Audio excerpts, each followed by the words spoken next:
Hindi po ako mamamatay tao! Aray ko po! Tama na po! Demonyo ka! Nilinlang mo ko! Walang hiya kayo! Hindi ako dapat nakipagkasundo sa inyo! Pagbabayaran niyo ang ginawa niyong ito! Lalabanan ko kayo! Wala ka nang magagawa. Nakakain ka ng karne namin. Mananalaytay na ito sa iyong mga ugat sa katawan. Hindi ka na makatatanggi pa sa lahat ng inuutos namin sa'yo. Piliting ibuka ang bunganga niya. Ipakain ang kinakain natin. Ang special na delicacy ng mga aswang. Hindi kami aalis! Umalis ka sa daraanan namin! Kung ayaw mong matikman ang galit namin, pinatay niyo ang mga pamilya namin. Kaya gaganti kami sa inyo. Mga demonyo! Kayo ang pumatay sa mga asawa namin! Isang komunidad na sinunog. Pinaghihinalaan ay pare. Paano at ano ang motibo ng panununog na ito? Magandang araw po mga kaibigan. Ito pong muli si Dark Shadow, ang inyong tagapagsalaysay. Ang kwentong inyong mapapakinggan ay hango sa totoong kwento ng buhay. Ngunit ang mga pangalan, lugar at pangyayari ay sadya naming binago upang mapangalagaan ang mga tauang sangkot. Narito na ang ating tula sa araw na ito.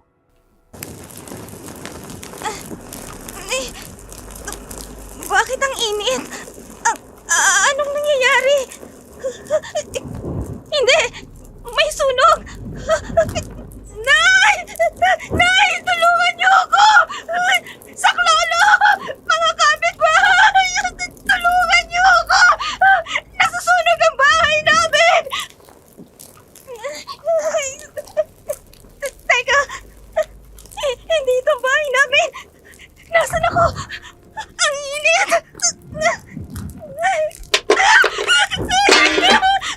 Naglalaglagan na ang mga nasusunog na bagay sa bahay na to! Bakit walang tumutulong sa akin? Tulong! Tulong! Saklolo!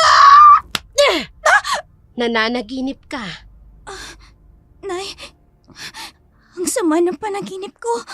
Ano bang napanaginipan mo? Nasa isang community daw ako na nasusunog. Tapos, walang tumutulong sa akin. Ay nako, ang panaginip, bunga lang ng maraming alalahanin. Kaya nga ang sabi ko sa'yo, huwag kang mabalisa sa anumang bagay. Sa halip, ipagdasal mo sa Diyos ang lahat ng iyong kahilingan. Nay, Sandali nga lang, kukuha ko ng tubig na maiinom mo. ang sama ng panaginip ko. Oh, uminom ka muna ng tubig. Sa susunod kasi, magdasal ka bago matulog. I-relax mo yung isip mo.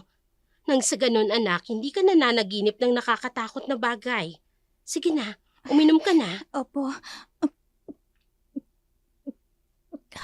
Kung ang iniisip mo ang kalagayan mo, gumagawa naman tayo ng paraan para masolusyonan yan. Kaya ihanda mo ng sarili mo. Maaga tayong aalis ngayon. ho? Bakit nga po pala may mga nakaimpake na gamit dito? Ay naku anak, nalimutan mo na ba? Aalis tayo ngayon. Ay, oo nga pala. Pupunta tayo sa Antonio San Nicolas. Nakalimutan ko. Bilisan mo na dyan. Mag-almusal ka na. Maya-maya darating na yung tricycle na kausap ko. Opo. 4:00 pa lang naman na madaling araw. Mga 6:00 naman tayo aalis. Medyo malayo din ang pupuntahan natin. Mahaba-habang biyahe. Ilang bayan din ang madadaanan natin bago natin marating ang Antonio. Salamat ho, Inay. Kahit ganitong itsura ko, hindi niyo ako iniiwan. Hindi niyo ako pinababayaan. Anak, walang ina na hindi gagawin ng lahat para sa kanyang anak. Ang nais ko lang gumaling ka. At kung dun sa Antonio, makakakuha tayo ng lunas para mawala ang sumpa ng aswang sa iyong itsura. Kahit mapanganib, susuungin natin yon Kumaling ka lang, anak. Nagmamadali na rin sina Chris sa kanyang paghahanda. Matapos kumain, naligo na rin ito habang ang kanyang ina patuloy pa rin sa paghahanda ng ibang gamit na kakailanganin nila. Nilagay sa malaking bag ang kanilang mga damit at kung tatansyahin, aabuti ng linggo na mawawala sila sa kanilang lugar.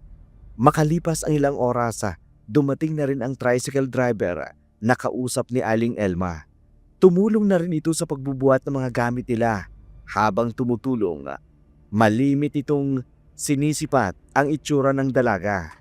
Meron siyang sakit sa katawan. May mga bukol dahil sa taba sa kanyang likod at sa muka. Para itong gumagalaw sa ilalim ng kanyang balat. Ito ang dahilan kung bakit napagkakamalang aswang si Christina ng mga taong mapanghusga at walang alam sa tunay niyang kondisyon. Matapos maihatid sa terminal ng bus, sumakay na sila. Habang naghihintay ng biyahe, sa isang gilid ng terminal, isang lalaking matangkad, may matipunong pangangatawan, ang nakasuot ng backpack, naka-sunglasses, at naghihintay ng susunod na bus. Ilang taon din akong nawala sa amin. Ginugol ang buhay sa loob ng seminaryo.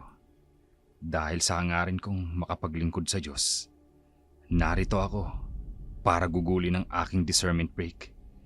Isang panahon ng pagninilay-nilay at pagsusuri ng sarili upang matiyak kung ang pagiging pare ay tamang landas para sa akin. Panginoon, alam niyo kung gaano kasalimuot ang buhay ko sa lugar na ito noon.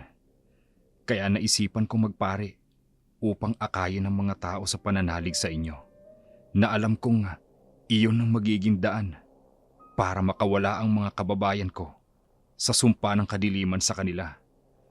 Gugugulin ko ang buhay ko para tulungan sila at makapanumbalik sa inyo. Patnubayan mo po ako, Panginoon. Si Father Joseph, isang seminarista na nasa discernment break, isang panahon ng pagninilay-nilay at pagsusuri sa sarili upang matiyak kung ang pagiging pari nga ay tamang landas para sa kanya. Pagtatagpuin ang landas ng mga taong kapwa naghahanap ng kasagutan sa kanilang buhay. Isang taong naghahanap ng liwanag at isang taong nagdanais mag-akay patungo sa liwanag. Mag-aapat na oras din ang biyahe kung tutuusin, pero dahil lubak-lubak ang daan paakyat ng bundok at halos doble ang oras na kanilang biyahe, kaya halos hapon na sila nang makarating sa Antonio. At ilang oras pa rin ang lalakarin paakyat ng sitio. Papasok pa lamang sila ng sitio, pinagtitinginan na sila ng mga tao, mga tinging, may panghusga. Manong, magkano ho? 250 ho. Eto ho, bayad namin. Pakitulungan naman kaming ibaba yung mga dala-dala namin. Dito na tayo, anak. Manong, salamat ho sa paghatid sa amin. Wala pong anuman. Nakaalis na yung tricycle, pero hinahabol mo pa rin ang tingin yung driver.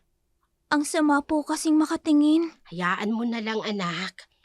Isipin mo na lang na starstruck sa sayo. Halika na, pumasok na tayo. Napakaganda naman ng bahay na to. Kaninong bahay to? Bahay ito ng kaibigan ko. Bahay bakasyonan niya ito. Nasaan siya? Nasa Amerika na siya. Siya rin ang nagsabi sa akin na maraming bali-balita na mayroong namumungad na aswang sa lugar na ito. Bago siya umalis, sinabi niya na muna sa akin.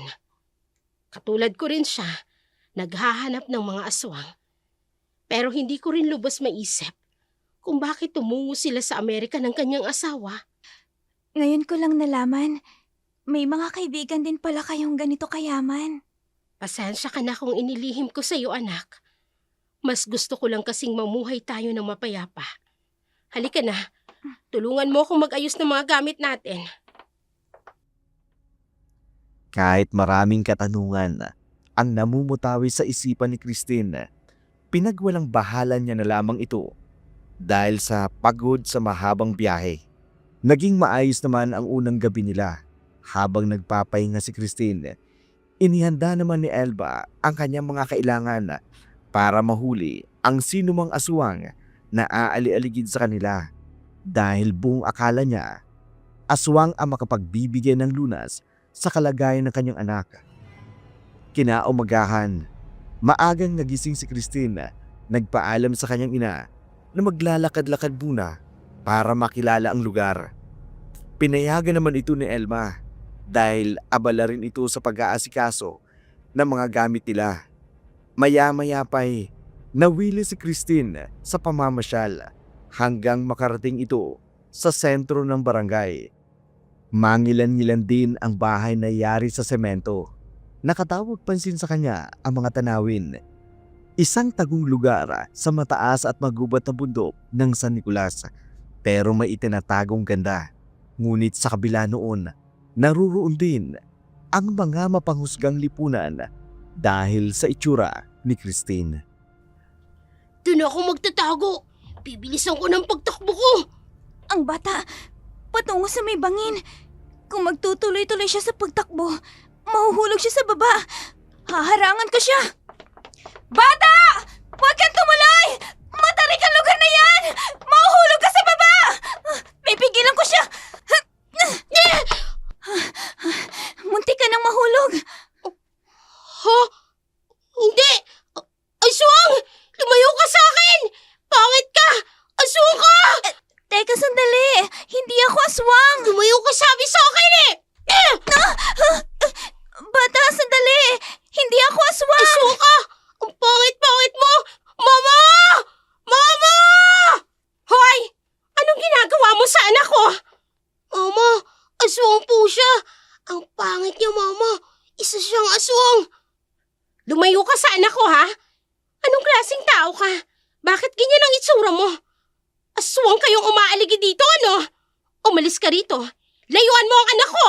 Nagkakamali po kayo. Anong nagkakamali? Hayan, no? Kita sa itsura mo? Hindi maipagkakailayang mukha mo. Kitang-kita ng ebidensya kung anong klaseng nilalang ka. Yung mga bukol sa mukha mo, patunay lang yan na isinumpa ka ng aswang. Aswang ka! Wag na wag ko nang makitang lumalapit ka sa anak ko, ha? Aray! Pagsabihan niyo po ang anak niyo na huwag mababato. Tinulungan ko nga po siyang huwag mahulog sa matarik na lugar. Kung hindi ko po siya tinulungan, baka nahulog na siya sa ibaba. Lumayo ka sa amin! Isa kang aswang! Ano ba? Tama na! Malalaking bato na ang tumatama sa akin! Sige pa, anak! Yung mga aswang na kagaya niya, hindi dapat kinakawaan! Dagdagan natin yung bukol niya! Sige pa! Batuhin mo pa, anak! Itigil niyo ang ginagawa niyo! Sino ka? Hindi na mahalagang malaman nyo kung sino ako. Itigil niyo ang ginagawa nyo. Lalo ka na, misis. Harap-harapan mong kinukonsinti ang anak mo. Tinutulak mo pa na makapanakit ng kapwa-tao? Hindi naman namin yung kapwa-tao. Eh, aswang yan eh! Huwag niyong pagbasehan ng panlabas na anyo para husgan siya. Tandaan nyo, may kasulatan na huwag kang humatol para hindi kayo hatulan. At kung ano ang panukat na ginamit mo sa iba, siya rin ang panukat na gagamitin ng Diyos sa inyo. Ipalagay na nating ikaw ang nasa kalagayan niya. Gugustuhin niyo rin bang kutyain kayo ng tao? Lahat ng tao, nilikha ng Diyos. Kaya kung hindi man siya kaaya-aya sa inyong paningin, pero sa Diyos, kaaya-aya siya. Hoy, ikaw, pasalamat ka. May dumating na anghel dahil kung hindi, nadagdagan na sana yung bukol mo. Pananagutan ng mga magulang, sa Diyos, ang bawat anak na hindi napalaki ng maayos. Obligasyon ng mga magulang na palakihing may disiplina, may pagmamalasakit sa kapwa, at higit sa lahat, may takot sa Diyos. Yun dapat ang ipinamumulat nyo sa mga anak nyo. Hindi yung ibubuyo nyo para magkasala pa at makapang-api ng kapwa dahil lang sa panlabas niyang anyo. Kung magsalita naman kayo, para kayong pare. Oy, sige na, Father. Hindi na humauulit. Tara na, anak. Pangit! Bata, alam mong pinuputol ang dila ng matatalim magsalita. Halika na. Nasaktan ka ba? Konti lang po. Mabuti na lang. Nakita kong ginagawa nila sa'yo. Salamat po sa pagliligtas sa akin. Wala yun. Dapat itinuturo sa mga anak ang mabuting asal ng mga magulang. Kung ganyan na ang mga kabataan ngayon, ano nga asahan ng mga susunod na henerasyon? Kaya dapat turuan ng mga magulang kung paano magpalaki ng bata na maging mabuting tao. Bakit po ang bait-bait niyo? Ikaw rin. Mabait ka rin. Naawa lang sana ako sa bata kasi dire-diretso siya sa bangin. Medyo matarik din. Nakita ko rin. Hindi lang ako makatakbo ng mabilis kaya hinayaan na lang kita. Nakita ko kung paano mo sinagip yung bata. Kaya lang, sa halip na magpasalamat, yun pa ang sinapit mo sa kanila. Baka gusto mong kumain. May tindahan ba rito? Libre ko. Wag na po. Salamat na lang po. Baka hinahanap na rin ako ni inay. Maayos ang pagpapalaki sa iyo ng mama mo. Opo. Napakabuting tao ng iyong inay. Yun din daw po kasi ang maipapamana niya sa akin. Mabuting asal. Sandali. Bakit ho? Ang mga bukol mo sa mukha. Bakit niyo po tinitingnan? Christina! Hinahanap na po ako ni inay. Sige po. Sana magkita pa tayo sa susunod na araw. Salamat po sa pagliligtas sa akin. Ang kondisyon niya, katulad ng kondisyon ng lola ko. Batang-bata pa ako noon. Hindi ko alam kung anong nangyari sa lola ko noon.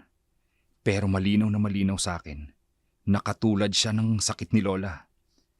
Ang pagkakaalam ko noon, hereditary ang sakit niya.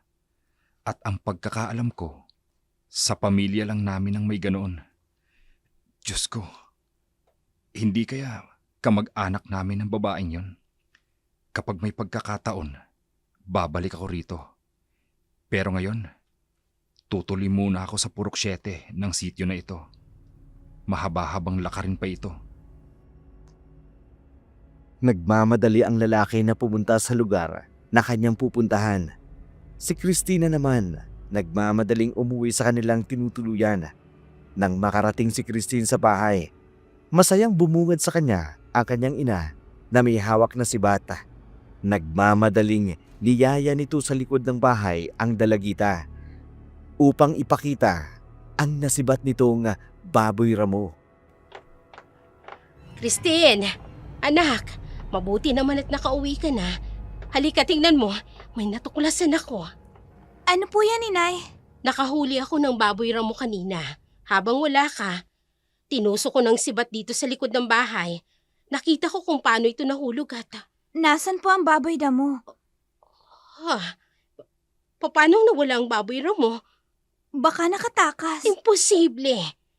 Tumagos ang sibat sa magkabila nitong laman. Iniwan ko ditong hindi gumagalaw. Siguradong patay na yon nang umalis ako dito kanina. Kaya nga tinawag kita kaagad. Hayaan niyo na ho. May pang-ulam naman tayo dyan, di ba? Anak, makinig ka. Hindi pang-ulam ang baboy ramo na nasibat ko. Ito ang solusyon sa problema mo. Ang sabi ng albularyo, dugo ng aswang ang makapagpapagaling sa sugat mo. Dugo pa rin ito. Dito. Hindi ito dugo ng hayop, Christine. Dugo ito ng tao. Ano ho? Dugo ng tao? Oo, anak. Kilala ko ang pagkakaiba ng dugo ng hayop at dugo ng tao. Kung ganon, totoo nga ang mga kwento dito. May aswang nga sa lugar na ito. Sabi ko na nga ba, malakas ang kutob ko na aswang ang baboy ramo na yon. Christine, halika rito. Ipapahid ko sa iyo itong dugong ito. Halika! Pero bakit po, inay? Sinabi ng albularyo na kapag napatamaan namin ang aswang, ang dugo nito ay maaaring maging lunas ng iyong kalagayan. Halika na!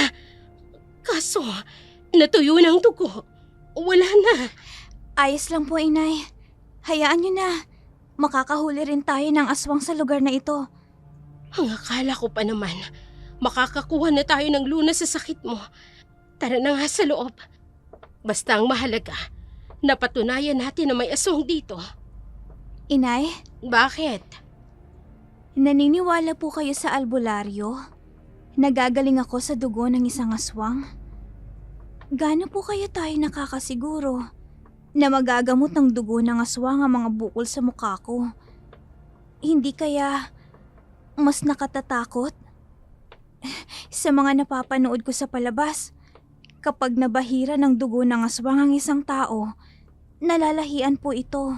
Susubukan lang naman natin. Paano po kung maging aswang ako? Wala ho ba talagang ibang paraan kundi yun lang? Yun lang ang sinabi ng albularyo. Ay nako, halika na. Sa loob na tayo. Naghanda ako ng makakain natin. Wow! Ang sarap ng ulam natin! Paborito ko to, Inay! Alam ko.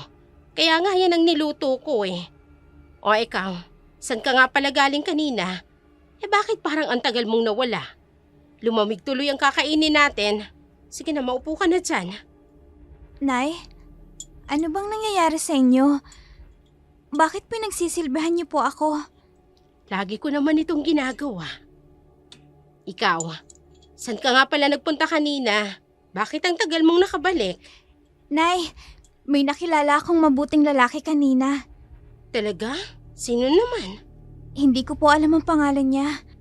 Pero, ipinagtanggol niya po ako dun sa batang lalaking nambato sa akin. Kasama po yung nanay niya. Binato ka? Sino yun at susugurin ko? Naku, wag na ho, Inay. Sa susunod, huwag kang papayag na aapi-apihin ka dahil lang sa itsura mo. Ano ba kasing nangyari, ha? Kasi ho, tinulungan ko yung bata na hindi mahulog sa bangin. Pero akala nung bata aswang ako. Kaya, pinagbabato nila ako. Buti na lang, dumating yung lalaking yon at pinigil sila. Salamat naman sa Diyos at may nagtanggol sa'yo. Pinagalitan niya pa nga po yung babae at sinabi sa kanya na hindi daw dapat husgahan ng tao base sa itsura. Parang pare nga po ang dating niya, Inay eh. Pare, Bakit po, Inay? Bakit bigla kayong natigilan nang marinig niyong sinabi kong pare? Meron po ba kayong naaalala tungkol sa mga pare? wala. Sige na, kumain na lang tayo. Sana magkita pa kami. Nang sa ganun po, maipakilala ko siya sa inyo. Halos kaidaran niyo lang siya eh. Nagpatuloy na lamang sa pagkain na mag-ina. Biglang natahimik si Elma sa sinabi ng kanyang anak. Pagkatapos kumain, tumungo na ito sa kanyang silid. Naghanda ng mga kakailanganin niya kinagabihan para sa kanyang paghahanap ng aswang. Ayon kasi sa kanyang paniniwala sa albularyo, ito ang makatutulong sa kanila para masolusyonan ang malalang kondisyon ng kanyang anak. Habang naghahanda, hindi niya maiwasang mapaiyak nang may maalala siyang nakaraan sa kanyang buhay. Nasaan ka na kaya ngayon? Ang huli nating pag-uusap. Para magpaalam ka sa akin na magsiseminaryo ka. Wala akong laban. Wala akong lakas ng loob na sabihin sa iyong totoo. Kasi ang buong akala ko, magiging akin ka. Magiging tayo. Pero sino ako para pigilan ka sa plano ng Diyos sa buhay mo? Mas gusto ko pa rin ang buhay mo na maglingkod ka sa Diyos bilang pari. Paano kung sabihin ko sa iyong totoo? Kung gayong masisira ang pagpapari mo kapag nalaman mong may anak ka sa akin. Kaya mananatiling lihim na lang ang tungkol sa ama ni Christina. Naging tahimik ang bawat sandali sa pagitan ng mag-ina. Hindi na rin pinansin pa ni Christine ang pananahimik na kanyang ina. Inisip na lamang nitong marahil iniisip ng kanyang ina ang hangarin nitong makapaghunting ng aswang kinagabihan. Dala ang pangontra na gamit sa paghuli ng aswang. Nagpaalam na si Elma na aalis muna. Ninais naman sanang sumama ni Christine pero hindi naman ito pumayag. Dumating ang umaga. Bigo naman ang kanyang ina sa layunin nito. Matapos mag-agahan, Nagpahinga na ang kanyang ina at habang nagpapahinga ang ina, nagpasya si Christine na mamasyal uli sa labas. Hindi niya inaasahan ang kanyang makikita. Abay, grabe naman nagsinapit ang mga alaga mong kambing. Ay, sa tingin nyo, sino kaya ang gagawa nito? Hindi tao ang gagawa nito, kundi isang impakto. Kung tao man, taong may sira sa utak. Eh, maniniwala ba kayo? Kung aswang ang may gawa nito, hindi kaya aswang? Bay, matagal nang walang aswang sa sityo natin. Huwag niyong sabihin, meron na namang gumagalang aswang sa sityo natin. Kailangang mag-ingat ang bawat taga-nayon. Proteksyonan ang mga alaga nilang mga hayop. Baka hindi lang ito ang gawin nila. Ang lalo pang nakakatakot, baka hindi na lang tao ang punteryahin nila. Sino naman kaya ang gagawa nito? Kapitan, baka hindi nyo pa po alam. May dayo tayo dito sa sityo natin. Dayo? Oo, dayo. At kapag nakita ninyo, walang duda, may lahing aswang. Eh, muntik na ang biktimahin ang anak ko. Mabuti na lang at nasundan ko kaagad. Saan sila tumutuloy? Eh, hindi ko alam. Pero para sa inyo, aalamin ko. Eh, hindi naman ako papayag na maubos ang mga alaga natin. Yun na nga lang ang natitirang kabuhayan. Tapos mapipirwisyo pa ng dayong aswang na yun? O sige. Mabuti na lang pala at nakabisita ako sa sityo na ito. At least, nasaksihan ko mismo ang mga kaganapan. Sige, aalis na ako, pero pangako, gagawa ako ng aksyon tungkol sa bagay na ito. Manadagot ang may kagagawa ng lahat ng ito. Aswang nga ang may kagagawa nito. Malakas ang kutob ko. Naaswang yung babaeng muntik na mabiktima ng anak ko. Ang pangit ng itsura niya. Kahit saang anggulo, aswang talaga siya. Baka naman gawa-gawa mo lang ito. Nung una napaalis mo na yung mag-asawa sa taas. Yung may bahay na bato doon. Buntis pa naman yung babae. Napaniwala mo kami na aswang yun.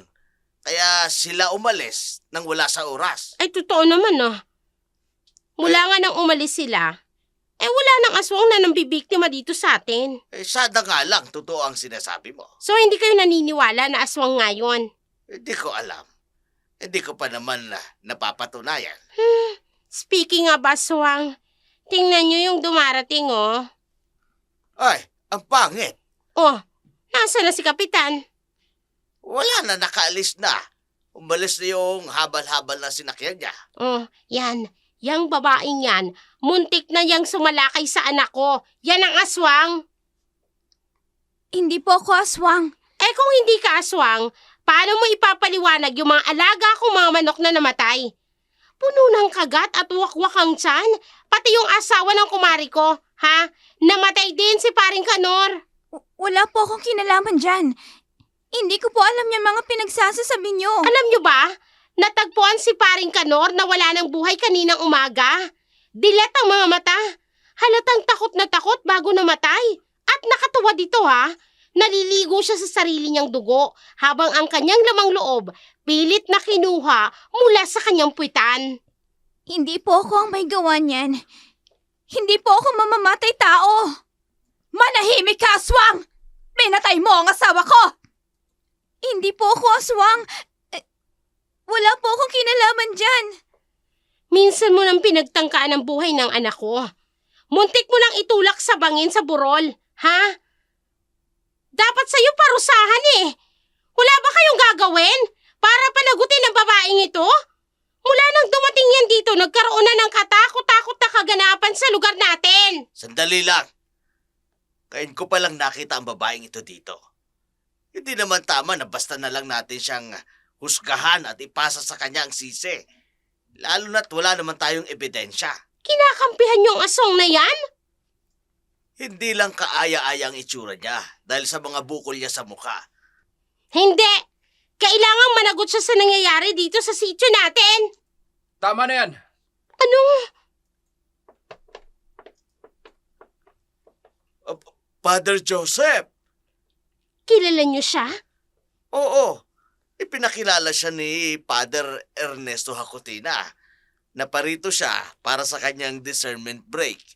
Isang panahon ng pagninilay-nilay at pagsusuri upang matiyak kung ang pagiging pari ay tamang landas para sa kanya. Wala akong pakialam. Basta pananagutin namin ang babaeng ito. Pananagutin sa anong kasalanan? Nakita niyo ba na siya mismo ang gumawa ng ipinararatang niyo sa kanya? Hindi niyo ba alam na sa paghatol niyo sa kanya, ganoon din kayo hahatulan ng Diyos? Pare po talaga kayo? Itigil niyo ho ang kalokohang ito. Kung hindi niyo matanggap bilang tao, matuto kayong rumespeto ng tao. Huwag niyo nang hintayin ang langit na ang gumanti sa kabulukan ng pag-uugali niyo. Walang nagawa ang mga tao at si Alicia nang kunin ni Joseph si Christina. Inilayo niya ito roon at dinala sa isang ligtas na lugar, malayo sa mga mapanghusgang mga tao sa sentro. Pagkatapos noon, nagsipag-alisa na rin ang mga taong napaniwala ni Alicia sa kanyang mga aligasyon. Dahil sa kakaibang kondisyon ni Christine na pagkakamalan siyang aswang, isang nilalang na kapag hating gabi ay nagpapalit ng anyo at kumakain ng lamang loob ng mga tao. Kinatatakutan siya ng mga bata. Kinukot siya ng matatanda kapag mayroong kamalasan o hindi kaaya-aya o kaya'y namatay sa kanilang komunidad. Isisisi nito kay Christina. Marami ring kwentong walang basihan ang lumalaganap sa kanilang komunidad tungkol sa pagiging aswang ni Christine. Sa tuwing kinukot siya si Christine, palaging naruroon si Father Joseph para ipagtanggol ito. Maraming salamat po sa tulong, Father. Kahit wag mo muna akong tawaging Father, kasi hindi pa naman ako nauordinahan bilang pari. Sa katunayan, narito ako sa labas para sa aking discernment break. Pero, dun din po ang punta nyo, di ba? Magiging pare kayo soon. Naway ipagkaloob ng Diyos sa akin yan. Salamat nga po pala. Kasi sa tuwing may nangungutya sa akin, lagi ka pong nariyan para ipagtanggol ako. Ano ka ba? Kahit sino naman yata, gagawin yon kapag may nakikitang naaagrabyado. Mukhang hindi naman po lahat. Yung iba nga po na nakakakita sa akin na pinagbababato na ako ng ilang bata. Kung hindi nila ako tinitingnan lang, nakikisali na rin po sila. Ewan ko po ba kung bakit. Dahil sa mga bukol na to, palagi na lang po ako napagkakamalang aswang. Dahil hindi nila batid ang tunay mong kondisyon. Minsan, mas madaling paniwalaan ng mga haka-haka kesa alamin ang katotohanan. Kayo po ba, naniniwala po ba kayo sa aswang? Hindi, dahil mas malaki ang paniniwala ko sa Diyos. Bakit gusto niyo pong magpare? Kinailangan ko kasi magpare. Bakit po? Ano po bang nangyari at kailangan niyong magpare? Dahil nalagay sa alanganin ng babaeng mahal ko. Naaksidente siya at nag-agaw buhay. Ang tangi ko lang nakapitan noon ay ang Diyos. Nagmakaawa ako sa Kanya. Taos puso akong nanalangin na sana iligtas niya ang babaeng mahal ko. Nakipagkasundo ako sa Diyos. Sabi ko, sa oras na gumaling siya, ay magpapari ako. Kapalit ng pagliligtas niya sa babaeng pinakamamahal ko. Ano pong sunod na nangyari? Nakaligtas siya. Iniligtas siya ng Diyos. Kaya tulad ng napag-usapan, nagpari ako. Kahit na masakit sa akin na bitawan siya. Kahit masakit sa akin na makita siyang nasa piling ng iba. Ayos lang. Basta buhay siya. Ayos lang sa akin. Grabe naman pala kayo magmahal. Nakakausap niyo po ba siya? Hindi na. Matapos kong sabihin sa kanya na magpapari ako, nilayuan niya na ako. Pinutol niya lahat ng ugnayan na meron kami. Simula noon, wala na akong balita sa kanya. Hindi mo po ba siya naisip na hanapin man lang? O kaya po makibalita man lang tungkol sa kanya? Hindi na. Baka hindi ko mapanindigan yung mga salitang binitawan ko. Baka kapag nakita ko ulit siya, magmakaawa lang ako pabalik sa kanya. Naging mas malapit ang dalawa sa isa't isa. Ito rin ang naging mitya ng isa pang walang katuturang sabi-sabi. Aniya, may lihim daw na relasyon ang seminarista at si Christine. Hindi ka rin pala kumakain ng pakwan? Hindi po, Father Hindi ko po trip ang lasa. Ako rin. Nasusuka ako sa lasa niyan. Sabi po ng nanay ko, pareho daw po kaming maarte ng tatay ko. Asa na pala ang tatay mo? Sabi rin po ni nanay, nung ipinagbubuntis niya pa lang po ako, namatay na daw po ang tatay ko. Naaksidente raw po ito sa tricycle. Nabangga po yung sinasakyan ni tatay na tricycle nang nawala ng preno yung truck. Pero naidala naman daw po sa ospital si tatay, pero hindi naman po tumagal. Ganun ba? Hindi mo man lang nasilayan ng tatay mo? Ganun na nga po. O siya, masarap kang kakwentuhan. Pero kailangan mo nang umalis dahil magagabi na. Ay, oo nga po pala. Sige po, maraming salamat po ulit. Aalis na po ako. O sige, mag-iingat ka. Kayo rin po. Matapos ang pag-uusap na yun, umuwi na si Christine sa kanilang bahay. Isang gabi, nabulabog ang bayan ng San Nicolas nang may isang babaeng sumigaw. Nakakita raw ito ng isang babaeng aswang sa puno ng akasya. Mahaba ang buhok, mapula, ang nangangalit na mga mata. Meron itong matalim at dalawang pangil na para bang vampira. May matutulis na mga kuko. Kwento ng babaeng nakakita. Muntik na siya nitong madagit kung hindi lang siya nakadapa kaagad. Dahil sa insidenteng yun, mas lumala ang hinahinala kay Christine. Hindi nakaligtas ang ganitong chismis kay Aling Elma. Kaya sa galit nito, gumawa siya ng paraan para magantihan ang mga nagkakalat ng chismis. Mahal na mahal ni Aling Elma ang kanyang anak na si Christine. Habang natutulog ito, pinagmamasdan niya ang kanyang anak. Hindi niya mapigilang mapaluha dahil sa kondisyon ng kanyang anak. Sinisisi niya ang kanyang sarili kung bakit nagkaganon ang kanyang anak. Naalala niya noong ipinagbubuntis niya pa lamang ito. Palagi siyang lumalabas ng gabi upang uminom at magpakalasing dahil sa sobrang pagkalumo sapagat iniwan siya ng lalaking kanyang minamahal. Dito niya nalaman na nagdadalang tao pala siya at ang ama ay ang lalaking hindi siya pinili. Nang maipanganak ni Aling Elma si Christine, gayon na lamang ang kanyang pagkadismaya nang makita ang itsura nito. Pinanganak niya itong may malaking bukol sa muka, maging sa likod dito. Dahil lumaki ito sa probinsya, meron lamang paniniwala at mas pinili nitong patingnan si Christine sa albularyo. Sinabi ng albularyo na isinumparo ng aswang ang kanyang anak. Bilang isang ina, hindi maaatim ni Aling Elma na kinukutya ang kanyang anak. Tinatawag pa itong salot at aswang. Parang tanikala ang mga salitang ito sa kanyang dibdib. Sa tuwing mapag-iisa siya, naaalala niya ang sinabi ng albularyo tungkol sa kanyang anak.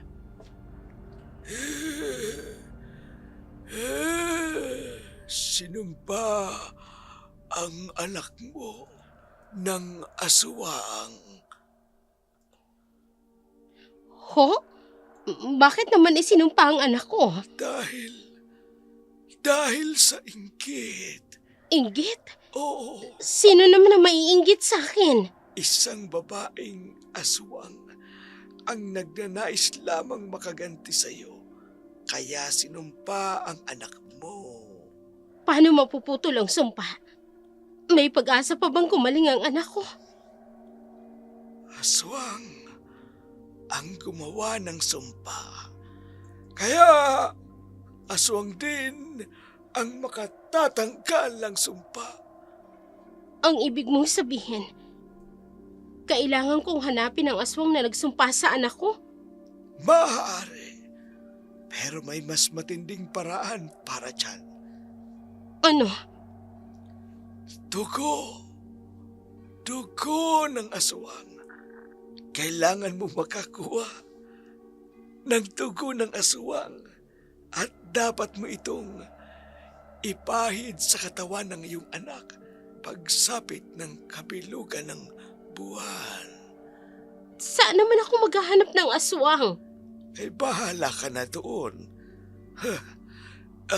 Pero may alam akong lugar.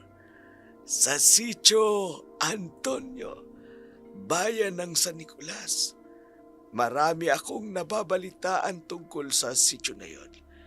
Naglalabasan ang mga aswang sa iba't ibang anyo. Meron nga raw na may biyesta pa. Malayo ang lugar na yon.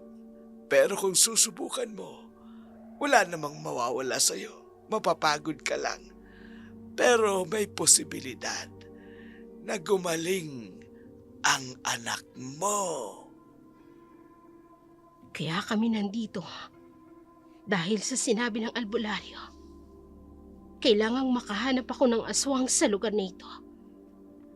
Isang palatandaan ng aswang ang hindi sila makatingin ng diretsyo kapag kinakausap. Yun ang kailangan kong mahanap sa lugar na ito. Teka, ang lalaking yun, kanina pa pasipat-sipat dito sa bahay na tinutuluyan namin. Ang mga gamit ko. Humanta ka sa akin. Kung aswang ka man, pinapadali mo ang trabaho ko. Ang buntot pagi at ang sibat, ihahanda ko. Mabilis na kumilos si Elma. Sinamantala ang pagkakataon. Nagbabaka sakaling aswang ang nakita niyang umaali-aligid sa kanila. Dahil bihasa sa pagiging aswang hunter si Aling Elma, mabilis siyang nakakilos. Nasundan ang lalaking nagmamasid sa kanila sa likod ng bahay. Sino ka? Bakit mo kami minamanmanan? Hindi naman. Napadaan lang ako. Kilala ko yung dating nakatira dito. Napansin ko lang, bago na yung nakatira. Bakit hindi ka makatingin sa akin ng diretso? Duling kasi ako eh.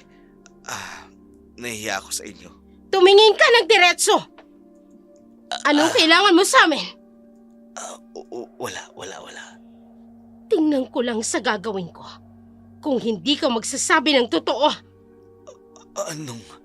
alam mo naman siguro kung ano ang hawak ko. Mahigpit ang pagkakahawak mo sa buntot pagi. Oo. At kahit aswang, mamimilipit sa sakit kapag nahampas ko nito. Mamumula, magkakasugat, at mamamaga ang tatamaan nito. Anong gagawin mo? Naghahanap kasi ako ng aswang. Kaya susubukan ko ngayon. Baka makatagpo ako ng aswang. Subukan mong tumakas. Sisibating kita. Wala akong ginagawang masama. Paraanin mo. Hindi. Hanggang hindi mo sinasabi sa akin ng totoo. Kung bakit ka nagmamasid sa bahay na ito. Sinabi ko na sa'yo, diba? Hindi ako naniniwala. Hindi ako naniniwala. Magsabi ka ng totoo! Mamimilipit ka sa sakit. Pero hindi naman talambraso mo. Aswang ka! Aswang ka! Hindi ko alam ang sinasabi mo. Umamin ka!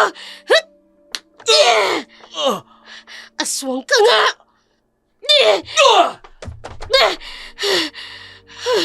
Huwag mo kaming pakikialaman. Kung ayaw mo mapahamak. Malakas ka. Sabi ko na nga ba, aswang ka. Aswang ka! Diyan ka na! Hoy! Bumalik ka rito! Hahabulin ko siya. Siyang makakatulong sa akin para makawala sa sumpa ng aswang ang anak ko. Tigil! Tigil! Ang sibat, hindi pa siya nakakalayo. Sisibating ko siya! Aswang nga siya. Hindi ka makakatakas sa akin ngayon! Nawala siya. Aswang nga siya. Tama nga ang sabi ng kaibigan kong si Beatrice. May aswang nga sa lugar na ito. Pero hindi pa sila masyadong namiminsala ng mga tao. Marahil, dahil hindi pa kabilugan ng buwan. Mabuti, para makahuli ako ng isa sa kanila. Kailangang gumaling ang anak ko. Kung napatamaan ko siya, hindi maiiwasang lumabas ang dugo sa katawan niya. Yun ang susundan ko. Nagmamadali si Elma. Nasundan ang tumatakas na aswang. Ang dugo nito ang nagbigay sa kanya ng hudyata para masundan ang kinaroroonan ng mga aswang. Tila ba ang pagkakataon na ang umayon sa kanya sa kanyang pagsunod, natunto nito ang isang komunidad. Sa loob pa rin ito ng sityo biyak na bato, pero sobrang liblib na. Ilang lumang kabahayan ang nakatayo. Ang mga taong naruroon halos hindi makausap ng maayos. Lahat ay nakatingin sa kanya. Doon niya napatunayan na pasok niya na ang lungga ng mga aswang. Nandito na siya, Supremo. Naghahanap nga siya ng mga katulad natin. Pigilan ang mga kasamahan. Huwag gagawa ng hindi maganda.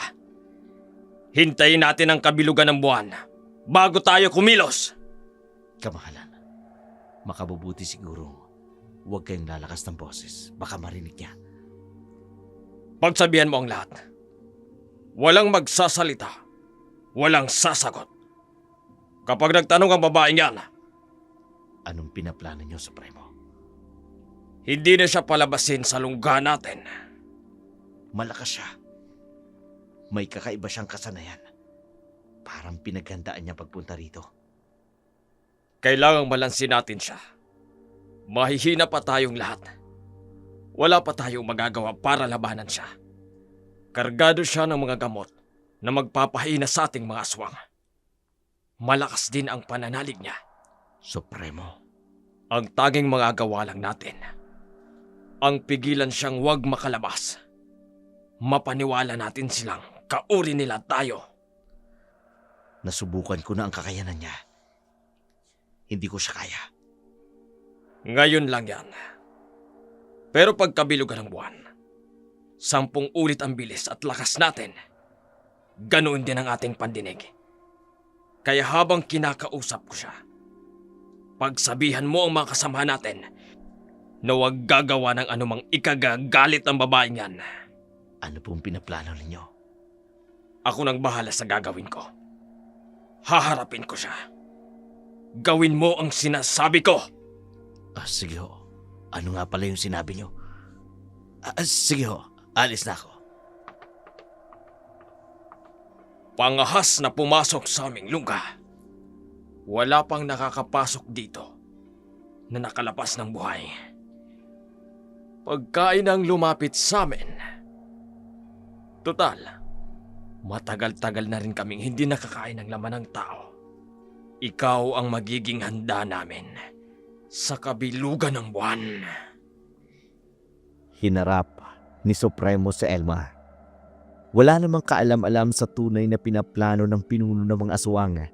Matagal na hinintay ni Elma ang pagkakataong matagpuan ang lungga ng mga aswang. Kaya nasabi niya sa kanyang sarili, hindi siya lalabas ng lungga ng mga aswang nang hindi nakakapatay ng isa man sa mga aswang dahil naniniwala siya sa sinabi ng albularyo. Dugo ng isang aswang ang kailangan para mawala ang sumpa kay Christina. Maligayang pagdating sa aming maliit na komunidad. Ako ang pinuno dito. Pasensya ka na sa mga kasamahan ko. Hindi lang sila sanay na may bisita. Kaya hindi sila makapagsalita. Nag-iingat lang sila. Iniisip kasi nila na NPA o espiya ang pumapasok dito. Bakit dito kayo nakatira sa lugar na ito? Masyado ng liblib bago marating. Dadaan muna ng masukal na kagubatan. Kung hindi sasadyain, hindi makikita ang lugar ninyo. Nais naming mamuhay ng tahimik. Malayo sa magulong lungsod at sa mga taong mapagsamantala. Anong klaseng nilalang kayo? Bakit mo na itatanong? Naghahanap ako ng kakaibang nilalang. Nang aswang? Isinumpa ang anak ko Ayon sa sabi ng albularyo. Kaya tanging aswang ang makapag-aalis ng sumpa sa anak ko. Inaakala mo bang mga aswang kami? May sinaktan akong aswang sa sityo. Alam kong nasugatan ko siya. Kaya sinundan ko ang bakas ng kanyang dugo. Kaya nasisiguro ko, ang lugar na ito ay pinamumugaran ng aswang. Hindi ka nagkakamali. Mga aswang nga kayo! Oo. Pero mga aswang na pinipilit na mamuhay ng kagaya ninyo. Hindi kami ang mapaminsalang mga aswang. Isinuko na namin ang aming kapangyarihan. Pinili naming mamuhay gaya ng isang normal na tao. Nilalabanan namin ang pag-atake ng pagiging aswang. Nagsasabi ka ba ng totoo? Oo. Nagsasabi ako ng totoo. Pero matutulungan namin ang anak mo na makawala sa sumpa. Katulad ng ginagawa namin sa kabilugan ng buwan. Tulungan niyo lang ang anak ko. Titigil ako sa paghunting ng aswang. Kung ganon, makisa ka sa amin sa gagawin naming ritual ng pagtakwil. Ritual ang pagtakwil. Pagtakwil ng dating likas. Para tanggapin ang bagong likas. Dating likas ang pagiging aswang. Bagong likas ang pagiging kagaya ninyo bilang taong normal. Lahat kami rito ay nagsasagawa ng ritual. Kung may sumpa na pagiging aswang ang anak mo, makabubuting madala siya dito. Nang matulungan ka namin na makawala siya sa sumpa ng pagiging aswang. Salamat. Kung meron naman palang madaling paraan na hindi na kailangan ng pagdanak ng dugo ninyong mga aswang, masusundin ko kayo dahil kayo ang mga nilalang na nakakaalam kung paano mawawala ang sumpa ng anak ko. Makakaasa ka na matutulungan namin siya. Magtiwala ka lang sa amin. Kailangang madala ka agad siya dito. Dahil bukas makalawa, kabilugan na ng buwan. Kailangang maisama namin siya rito. Babalik ako. Sa pagbabalik ko, kasama ko na ang anak ko. Sige. Pero ang hiling namin, bukas ka na umalis. Alanganing oras na. Madilim na ang daan. Hindi lang kami ang nilalang na kinatatakutan ng mga tao. Natatakot akong baka masumpungan kanila. Hindi ka na makabalik. Lubha silang mababangis. Pero kung bukas makalawa, kabilugan na ng buwan, hindi magandang uuwi ako ngayon. Para bukas kasama ko na siya. Pasasamahan kita sa isa sa mga kasamahan ko. Para maging ligtas ka. Kahit bukas ng madaling araw kayo umalis. Ang mahalaga, madaling araw, may kaunting liwanag na. Hindi na makakapanalakay ang mga aswang. Mahina kami sa ganong oras. Sige, magtitiwala ako sa inyo. Pero wag niyo lang akong lilinlangin. Dahil masama akong magalit. Hindi ako mangingiming lipunin kayo ng mga kasamahan mo. Kung masasama kami, hindi ka sana namin hinayaang makapasok sa aming lungga. Sa muog pa lang namin, patay ka na. Kung kami ang mga uri ng aswang na mapanganib, hindi namin ginawa. Dahil kami ang mga uri ng mga aswang na nagnanais mabuhay ng tahimik. Bukas ka na umuwi. Ipaghahanda ko ang matutuluyan mo. Magpapahanda rin ako ng pagkain. Huwag kang mag-alala. Karning hayop ang ipaluluto ko. Tingnan mo ang pagluto mamaya. Nilalagyan din namin ng sibuyas at asin. Hindi kami maano kasi mabubuti kaming nilalang. Walang kamalay-malay si Elma na ang lahat ng sinasabi at ipinapakita ng pinuno ng aswang, panlilinlang lamang sa kanya. Nais nitong umabot ang babae hanggang sa kabilugan ng buwan at doon ay gagawin siyang hapunan ng mga aswang kapag nakabalik na ang kanilang lakas at kapangyarihan. Hindi niya napapansin na halos sunod-sunuran na siya sa Supremo. Bawat sabihin nito ay ginagawa niya. Sa kabilang dako naman, labis ang pag-aalala ni Christine Dahil alanganing oras na, wala pa rin ang kanyang ina. Kausap nito si Father Joseph habang naghihintay sa kanyang ina. Wala pa rin ang inay mo? Nag-aalala na nga po ako sa kanya eh. Saan ba siya nagpunta? Diyos ko, Bakit? naalala ko na. Sinabi niya sa akin kahapon, pupunta daw siya sa lungga ng mga aswang. Delikado ang gagawin niya. Lalo na kung mag-isa lang siya dun. Alam niyo po ang lungga ng mga aswang? Minsan na akong nagawi dun nung bata pa ako. Bibihira lang ang nakakapasok dun. Kung may makapasok man, bibihira rin ang nakalalabas ng buhay. Ang nanay ko, pupuntahan ko po ang lugar na yun. Sasamahan kita. Pero po, baka hanapin kayo sa simbahan na pinaglilingkuran ninyo. Bahagi ito ng aking discernment break. Ang gawin muna ang mga bagay na ito. May bahagi ng aking nakaraan na tila hindi pa nabubuo. At umaasa ako na dahil dito, mabubuo ito. At hindi rin kita kayang pabayaan sa lugar na yon. Pero, delikado po. Mas lalong hindi kita pwedeng pabayaang mag-isa doon. Hindi po kayo natatakot. Ngayon pa, tumagal na ako sa seminaryo. Lumakas na ang aking pananampalataya. Bakit pa ako matatakot sa mga alagad ng dilim? Ang mga alagad ng dilim ay takot sa mga taong naglilingkod sa liwanag.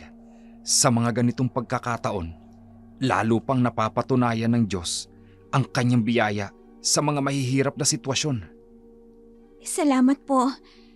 Dahil kahit hindi nyo kami kaano-ano, kahit hindi nyo kami kilala, pero nandiyan ang pagtulong nyo sa amin.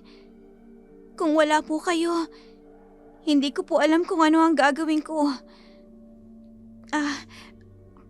Paano nga po pala kayo napunta sa lungga ng mga aswang? Mahabang kwento. Alam mo bang hindi lang ang kagalingan ng dati kong kasintahan ang dahilan kung bakit pumasok ako sa pagpapari? Ano ho yun? Isa pa rin ito sa dahilan ko. Ang lugar na ito, na minsan naming naging tahanan, ay naging bahagi ng aking nakaraan. Nasaksihan ko kung paano namuhay ang mga taga rito. Kung paanong nabuhay kasama ang mga aswang. Nais ko lang akayin sa liwanag at huwag makapasok sa kapangyarihan ng kadiliman. Napakabuti niyo po. Bihira lang ang pare na may ganyang hangarin. Ang akayin, ang mga taong hindi normal na namumuhay sa liwanag. Sa iba, buwis buhay ang ganyang gawain. Ito ang propesyon namin. Ang mamatay alang-alang sa mga taong maaakay para sa Diyos. Kailan po tayo aalis? Bukas ng madaling araw. Bukas tayo aalis. Kailangan, bago magliwanag, ay naroroon na tayo. Minsan kasi, hindi namin nakikita sa umaga ang lugar na yon. Nanliligaw ang mga aswang na naroroon. Pero ngayong malakas ang pananalig ko sa Diyos, wala silang magagawa para magamitan tayo ng kapangyarihan. Patayin niyo ang aswang!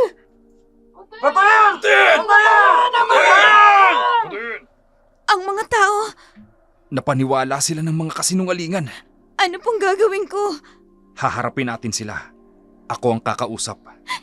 Ang sama talaga ng tingin nila sa akin dahil sa kalagayan kong to. Mga aswang! Lumabas kayo dyan! Lumabas kayo! Father, Kasama mo ko. Hindi ka nila maaano. Anong kaguluhan ito? Ayan ang aswang! Bakit kayo nanggugulo? Father, bakit kayo tumutuloy sa bahay ng mga aswang? Hindi sila mga aswang. Mga kasama! Ang assistant ng simbahan ng Antonio, nakikituloy sa bahay ng demonyo ng mga kampo ng kadiliman? Akala ko ba, aakayin mo kami sa liwanag? Bakit ikaw mismo nakikisama sa mga alagad ng dilim? Father, Ako nang bahala. Patayin niyo ang babaeng yan! Anong karapatan mo para utusan ng mga taong ito? Kayo naman, naiisip niyo pa ba ang ginagawa niyo? Naiisip niyo ba ang kahihinat ng ginagawa niyo? Sa tingin niyo, Makaliligtas kayo sa batas kapag ginawa nyo yan? Human rights violation ang ginagawa nyo yan. Kahit ang mga alagad ng batas, walang karapatang patayin ang sinuman. Anong pruweba nyo at kailangan nyong patayin ang babaeng ito? Mula nang dumating siya sa lugar namin, naging magulo na ang barangay. Samot-saring patayan ang nagaganap. Mula lang nang dumating sila. Sapat na bang dahilan yon para patayin nyo siya? Nakita nyo ba sa akto na siya ang gumagawa niyan? Sino sa inyo ang isa man na nahuli siya sa akto na kinakain ng mga alaga niyong hayop o pinatay ang mga kamag-anak nyo? Walang makasagot. Isa lang ang ibig sabihin nito. Wala isa man sa inyo ang magpapatotoo kahit isa.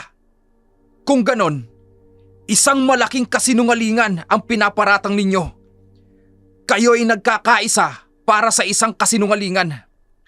Maawa kayo sa mga sarili nyo. May mga pamilya rin kayo. May mga anak. Hindi nyo rin gugustuhin na mangyari ito sa mga anak ninyo. Sabi ko na nga ba hindi tayo dapat nakinig kay Alicia. Hindi nyo ba nakikita ang mga sarili ninyo? Kayo ang totoong lumilikha ng kaguluhan. Kayo ang totoong nagpapasakop sa udyok ng kadiliman. Sino ngayon ang mga nasa alagad ng dilim? Di ba? Ang mga taong mapanglikha ng kaguluhan? Maniwala kayo sa akin! Aswang yan! Oy, nasan ba ang patunay mo? Father, pasensya na ho nag-domino effect kami. Basta na lang kaming sumunod kay Alicia nang wala man lang sapat na basihan. Bakit ka ba galit na galit sa aswang? Dahil pinatay nilang asawa ko! Sa aswang ka gumanti. Huwag sa inosenteng batang ito. Anong kasalanan niya sa'yo? Siya man ay biktima ng aswang. Buong buhay nila, humahunting sila ng aswang para makawala sa sumpa ng aswang sa katawan niya. Ayon sa paniniwala nila. At ang ina niya ngayon ay nanganganib dahil sumuong ito sa lungga ng mga aswang. Ngayon, papunta kami doon para bawiin ang kanyang ina para iligtas. Kung gusto mo, sumama ka sa amin para makita mo ang mga totoong aswang. Habang nagaganap ang kaguluhan sa Barangay Antonio, sa lungga naman ng mga aswang sa biyak na bato, naghihintay ang Supremo ng tamang pagkakataon. Ang buwan, unti-unti nang lumalaki. Kasama nito, ang lumalaking gutom na mga aswang. Nakahanda na bang masarap na hapunan para sa ating bisita? Kung anong mga paborito nating hapunan, yun din ang ating ipapakain sa kanya. Kung kakain siya ng kinakain natin, paano natin siya makakain bukas? Kung hindi man natin siya makain, at least maging kauri na lang natin siya. Masusunod, Supremo. Ang mga paborito nating pagkain, siguraduhin ninyong hindi niya agad mahahalata ang tunay na lasa. Kailangan natin siyang panatilihin dito hanggang sa kabilugan ng buwan. Paano kung makalata siya, Supremo? Sabihin ninyo na mga espesyal na putahe natin ito. Mga lutong probinsya na hindi niya nasubukan dati. Dahil totoo naman yun, hindi ba? Oo, Supremo. Dalhin niyo doon. Mamaya lalabas siya sa kanyang tutuluyan.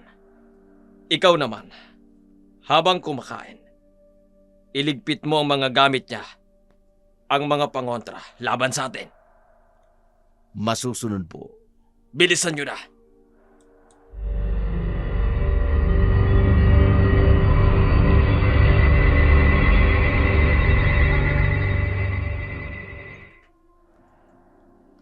Elma, halika na at kumain na tayo. Naghanda ang mga kasamahan ko ng masasarap na pagkain. Ang bango naman. Hindi ko pa nakikita ang mga ganitong klase ng ulam. Mga native delicacies naman ito. Mga lutong probinsya na hindi mo makikita sa syudad. Tikman mo na.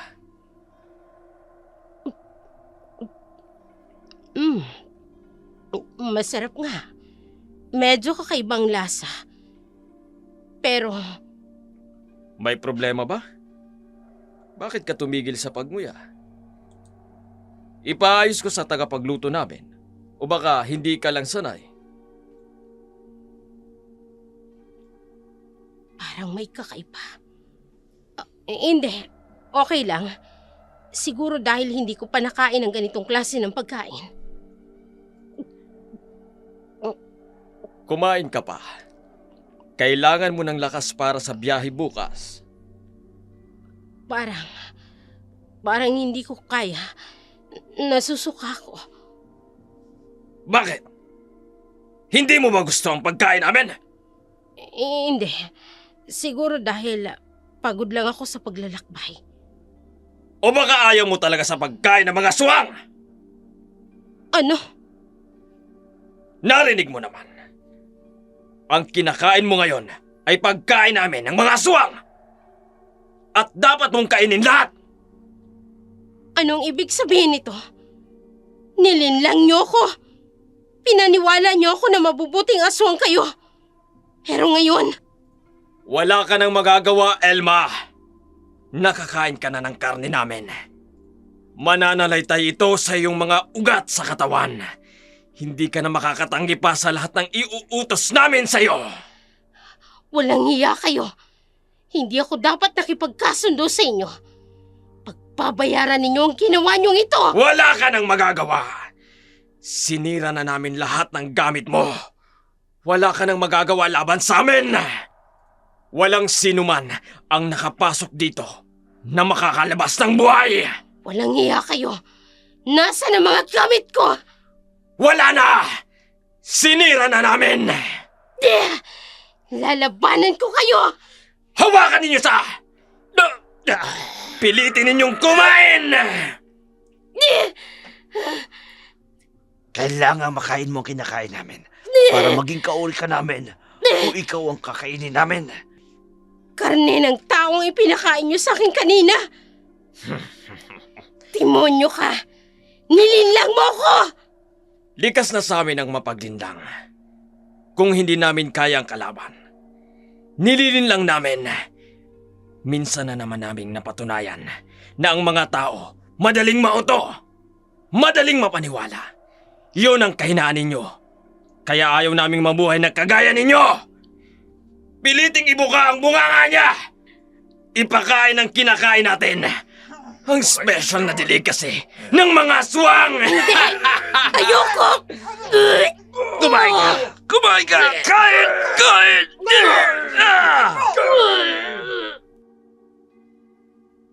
Pilit mang tumatanggi si Elma sa nais ng mga aswang sa kanya. Pero pilit niya naman itong nilalabanan dahil ayaw niyang malahian siya ng mga ito. Hindi rin siya natatakot sa maaring gawin sa kanya ng mga aswang. Habang pinipilit, patuloy naman ang paghahanda ni Alicia, Father, Joseph at Christine para sa paglusob nila sa lungga ng mga aswang kinabukasan. Anong ginagawa niyo, Nay? Bakit marami kang gasolinang dala? Alam ko na kung saan nakalungga ang mga aswang. Kailangan ko ito para matapos ang kasamaan nila. Nay, delikado kung mag-isa lang kayong lulusob doon. Hindi ako nag-iisa. May mga kasama ako. Pasensya na kung nahuli ako. Salamat at dumating ka. Akala ko hahayaan nyo na lang ako mag-isa. Noon ngang nagsisinungaling ka pa sa mga sinasabi mo napapasama na kami. Ngayon pa, alam na namin ang totoong aswang. Pinatay ng mga aswang na yan ang mga mahal natin sa buhay. Ang asawa ko, pinatay nila. Inihaw nila na parang hayop. Kaya gagawin ko rin sa kanila ang ginawa nila. Si Mamita nasaan? Kasama niyo rin ako. Akala ko hindi ka sasama. Ipaghihiganti ko rin ang asawa ko. Nanilitsyon nila. Ay, ako naman ang apo ko. Igaganti ko rin. May dala ba kayo? Ay, oo naman. 1 galong gasolina. May mga kasama kaming tutulong sa amin. Ayun sila, oo. Oy, kayo! Dito kami! Mabuti naman. Ngayon, totoong aswang na ang pakay natin. Siguradong mabibigyan ng ustisya ang pagkamatay ng mga pamilya natin. pagkatapos nito, humingi ka ng tawad sa pamilya ni Christine. Nakakaawa naman yung bata. Biktima rin sila. Tsaka ako nagagawin yan kapag napatunayan ko na wala siyang lahing aswang. Kung wala nga talaga silang kinalaman sa pagkamatay ng asawa ko. Ano? Sasama ba tayo kina Father? Hindi. Pero bakit? Paano kung mabulilyaso sila? Di pare-pareho tayo mabubulilyaso. Mauuna tayo sa kanila. Hindi na tayo magpapaalam sa kanila na lulusob tayo. Lulusob na tayo sa lungga ng mga aswang nang hindi sila kasama. Pinaghandaan ng grupo ni Alicia ang pagsalakay sa lungga ng mga aswang. Yun din ang hugot niya sa buhay, kaya ganun na lamang ang galit niya sa mga taong napagkakamalan niyang aswang. Kinaumagahan, maagang gumayak ang grupo ni Alicia. Si Christine at si Father Joseph naman, patuloy na naghihintay kina Alicia kung sasama ito sa kanila. Dala ang mga naiwang gamit sa paghahunting ng aswang, ang sibat at ang mga buntot pagi na naiwan ni Elma. Dinala ito ni Christine at ni Father Joseph bilang proteksyon na rin sa kanilang pagsalakay. Mukhang tayo lang ang tutungo sa lungga ng mga aswang. Wala sila. Marahil natatakot na sila. Hindi tuloy nila mapapatunayan na inosente kami. Isa nga rin yan sa paraan sana para mabura sa kanila ang pagdududa nila sa pamilya mo. Okay lang, Father. Wala namang ibang mahalaga sa akin ngayon kundi ang mabawi ang nanay ko. Para makilala niyo na rin siya. Sana nga buhay pa siya. Sana nga buhay pa siya. Nang sa ganon, makilala ko naman siya. Father, kahit tayong dalawa lang, alam ko, papatnubayan din tayo ng Diyos. Sigurado yun. Marami ang tutulong sa atin sa panalangin. Kaya nasisiguro ko na pakikinggan ng Diyos ang mga dasal nila. Sino pong sila, Father? Hindi lang simbahan ng Koraparo ko. Nakipag-ugnayan din ako sa ilang mga Protestant church dito sa San Nicolas. Ganon din sa mga born again at Baptist church. Natutulungan tayong manalangin. Alam ko, dibdiban silang manalangin. Kaya alam ko, tutulungan tayo ng Diyos. Okay lang ho sa inyo na makipag-ugnayan sa kanila? Sila ay mga kapwa ko alagad ng Diyos. Naniniwala ako na kapwa kami tinatawag ng Diyos na maglingkod sa Kanya. Sa iba-ibang kaparaanan nga lang. O ano, handa ka na? Handang-handa na po. Nakakahanga ka. Akalain mo, kahit bata ka pa, marunong ka nang gumamit ng sibat. Tinuruan kasi ako ng nanay ko. Sakali daw na may makasalubong kaming aswang. Ay, hindi ko pa nga po pala na ikukwenta sa inyo. Mula daw nang isinilang ako, nagsimula na maging aswang hunter ang nanay ko. Ang galing naman. Gustong-gusto ko talaga siyang makilala. Parang magkasing edad lang ho kayo. Ganun ba? Opo. Tara na, para mailigtas na natin siya. Ngayon ang magandang oras na lumusob sa kanila. Mahihina sila sa mga oras na ito. Sige ho, tara na po. Diyos ko, muling iparanas niyo sa akin bilang iyong lingkod ang iyong paglingap. Wala akong ibang aasahan, kundi kayo lamang po. Literal na mga alagad ng dilim ang aming sasagupain, pero malakas ang pananalig ko. Na kayo ang makagagawa ng higit na dakila kesa hinihiling at iniisip namin. You are omnipotent God.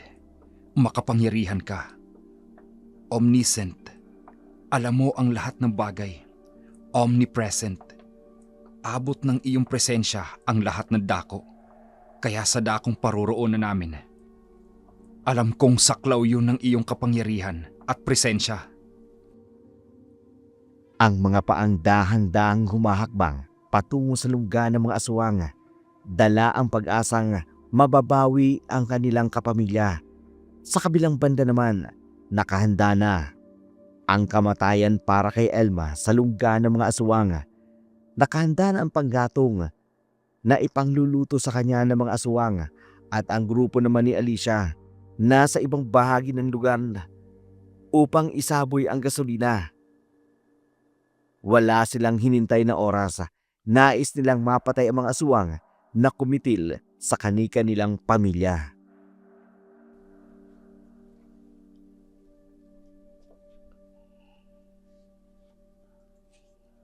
Sino kayong mga tao?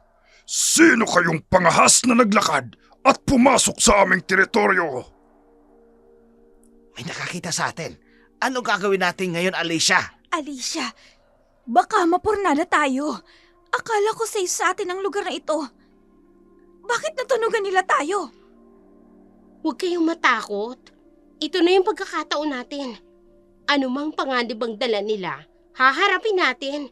Hindi tayo papayag na hindi sila magbayad sa ginawa nila sa pamilya natin. Sumagot kayo! Mga trespasser kayo dito! Walang taong pinapayagang pumasok sa lugar na ito! Kakaiba siyang magsalita. Hindi siya katulad natin. Mga aswang nga sila. Tama si Mang Pedro. Ang boses niya ay may kakaiba. Parang hindi normal na tao. At isa yan sa pumatay sa pamilya natin. Umalis kayo rito! Kung ayaw niyong mapahamak! Kapag nakapasok kayo sa borderline, hinding-hindi na kayo makalalabas ng buhay! Hindi kami aalis. Umalis ka sa daraanan namin. Kung ayaw mo matikman ang galit namin, pinatay niyo ang mga pamilya namin. Kaya gaganti kami sa inyo! Alicia, sigurado dapat na tayong... Hindi! Hindi ako natatakot. Lalaban ako. Lalaban tayo! Pero, Walang pero! Eto ng oras. Mga demonyo kayong pumatay sa mga asawa namin! Mga hunghang! Hindi kayo makatatakbo sa amin!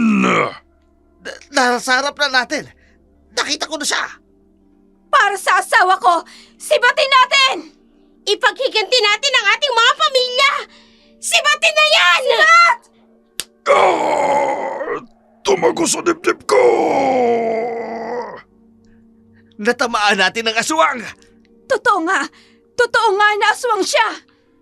Hindi! Hindi niyo ako mapipigilan! Isa ka pa sa mga pumatay sa asawa ko! Walang patawad para sa inyo! Patay na! Patay na siya! Hindi ako makapaniwala. Talagang napatay natin ang isang aswang. Pwede na akong umuwi. Nakapatay na ako ng isang aswang! Isa pa lang yan, Gaga! Marami pa silang kasama sa loob. Kaya lulusob tayo! Walang iwanan! Lulusob tayo! Lulusob tayo! Lusubin! ang aswang! Para sa mga asawa nating pinatay nila! Tara na! Hindi pa tapos ang laban. May mga kasama pa yan sa loob na dapat nating lipunin.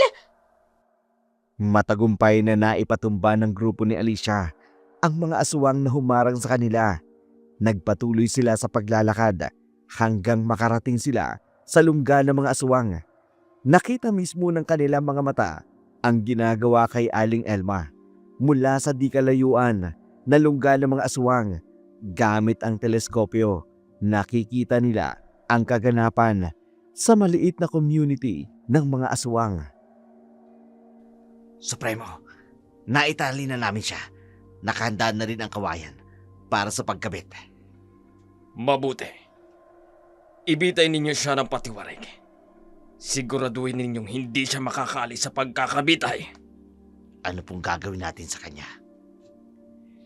Dahil ayaw niyang kumain ng pagkain ng mga aswang, siya na lang ang magiging pagkain natin. Hindi! Pakawalan niyo ako rito! Wala akong ginagawang masama sa inyo! Anong wala? Ikaw ang may gawa ng sugat na ito sa aking balikat. Ikaw ang baboy Ramon na nasibat ko! Oo! Kaya ngayon, ikaw naman ang sisibatin ko gamit ang sibat na ginamit mo sa akin. Bago pa magkabilugan ng buwan mamayang gabi, kailangang luto na siya. Siya ang magiging hapunan natin. Huwag mo na siyang gamitan ng sibat para maramdaman niya ang init at unti-unti niyang kamatayan. Kailan pa natin sisimulan? Ngayon pa lang. Maghanda na kayo ng apoy. Malaki ang kailangan nating panggatong. Maawa kayo sa akin! May anak ako! Hindi niyo ako pwedeng patayin! Ang tanging nais ko lang ay mawala ang sumpa ng anak ko! Kailanman wala pa akong pinatay na aswang. Naghahanap lang ako ng aswang na makakatulong sa akin. Inuto-uto ka lang ng albularyo. Yan kasi. Nagpapaniwala kayo sa mga albularyo. Paanong makagagaling ang dugo ng aswang sa anak mo? Lalo pa nga itong malalahian ng pagkaaswang. Nakikiusap ako. Pakawalan niyo ako. Matutulad ka na sa mga taong naglakas ng loob na pumasok sa aming lungga. Walang nakakalabas dito ng buhay. Yan ang napapala ng mga pangahas na pumapasok dito. Hindi iniisip ang pinapasok. Para kayong mga daga na kinakalaban ang mga leon. Anong laban mo sa amin? Lalo't mag-isa ka lang! Dahil sa hangarin kong gumaling ang anak ko, wala akong ibang hangad. Kaya pakiusap. Kayong alam ko na hindi kayo makakatulong sa anak ko. Aalis na ako. Hindi na ako magugulo ng mga aswang. Pakawalan mo lang ako. Hindi kami tanga para gawin yan. Kahit kayong mga tao. Kapag pagkain na, hindi nyo na pakakawalan. Ang tulong mo sa amin ay ang maging pagkain ka namin. Ganyan talagang takbo ng buhay dito. Supremo, handa ng apoy. Hindi. Huwag niyong gawin ito. May pamilya ako. Wala na kaming pakialam sa pamilya mo. Ikaw na lang ang mahalaga ngayon. Panginoon, wala na akong magagawa para sa aking anak. Patawarin mo ko. Hindi ko na isama si Christine sa ligtas na lugar. Magdasal ka na habang pwede pa. Maya-maya, wala ka ng pagkakataon. Christine, anak ko, sana'y mapatawad mo ko. Hindi ko natupad ang pangako ko sa iyo. Supremo, simulan na natin! Simulan na! Bago pa dumating ang mga bisita natin, kailangang tapos na tayo! Diyos ko, tanggapin mo ang kaluluwa ko. Wala na akong laban. Ito na ang katapusan ko. Nagsimula ng sindihan ang kahoy sa palibot ni Elma habang siya ay nakatali. Sa kabilang dako naman, galit na ang mga taga-sityo sa kanilang nakikita. Bigla tuloy nilang naisip, marahil ganun ang ginawa ng mga aswang sa asawa nila. Tila ba nililitsong baboy ang ginagawa bago ito kinakain. Kaya wala silang natagpo ang bakas sa pagkawala ng mga mahal nila sa buhay. Ganon ang ginawa nila sa mga tao. Iniihaw nila na parang hayop. Nararapat lang sa kanila na sunugin din. Tama si Mamita. Nakita na natin ang totoo. Talagang sila ang aswang. Hindi tayo dapat mag-antay pa. Tama kayo. Napatunayan ko na rin na hindi aswang ang pamilya ni Elma at ni Christine. Mabuti naman at natauhang ka.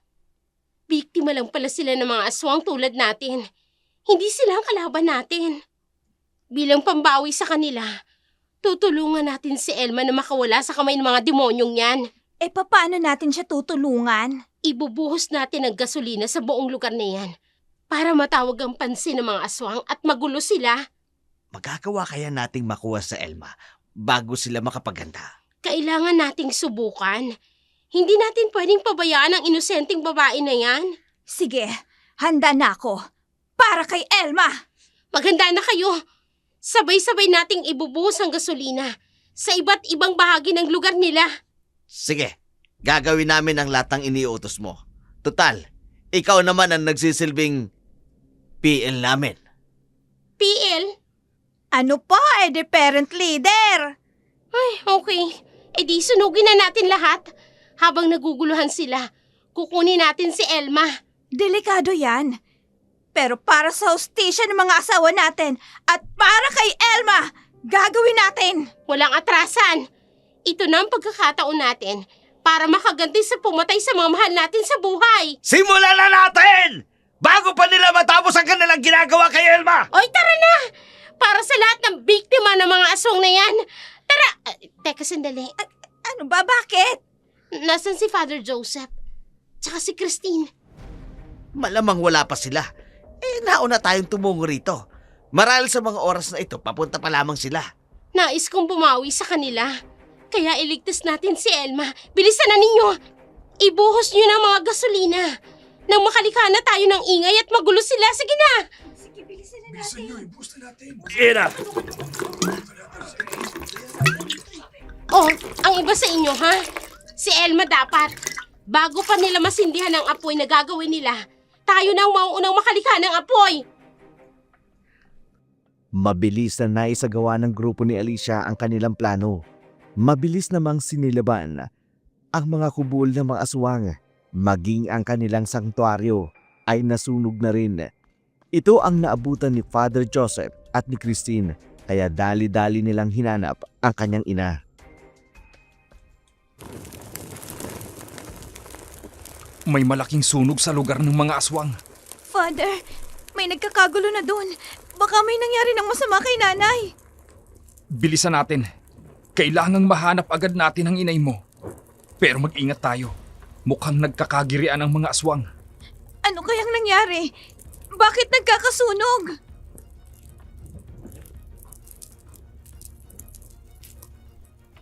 Mga walang iya! Sinunog ninyo ang aming tahanan! Sinunog ninyo ang aming sanktuary! Sinong lapastangan ang gumawa nito? Mga kapun ko! Ano po? Wala kayong ititira! Hanapin ninyo ang naglikha ng sunog! Patayin sila! Supremo!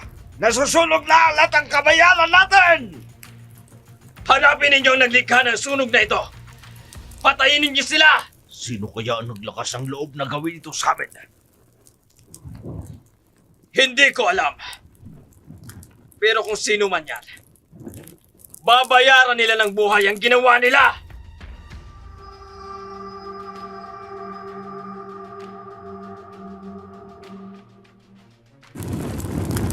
Christine, nakikita mo bang inay mo?